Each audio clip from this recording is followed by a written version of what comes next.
Anak saya nak anak saya. Reka! Reka! Reka? Bang, okey. Tak apa. Baik, tinggal je. Baik, sorry bang Cerita kuat. Buka pagar ni. Come, baby. Reka? Baby. Reka, jom balik sayang. Come.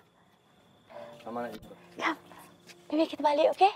Reka tak nak mama. Mama garam. Mama dah tak sayang Reka. Reka nak duduk dengan Abah. Kenapa tiba-tiba macam ni? I'm sorry kalau Mama marah Reka, okey?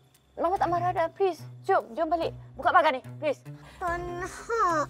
Come, jom kita balik, okey? Reka tak nak. Please. Abah, Reka tak nak. Jangan macam ni. I'm sorry.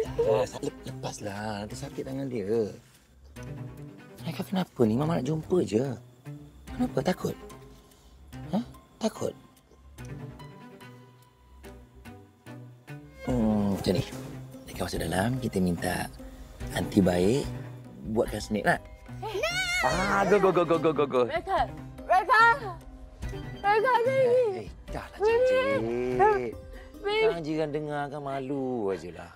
Reka tak nak tu. Jangan duk paksa-paksa dia. Nampak sendiri kan dia sendiri yang tak nak. Abang tak paksa pun, abang tak ajar-ajar dia pun. Anda rasa anda boleh hidup ke? Boleh bahagia tanpa Reka?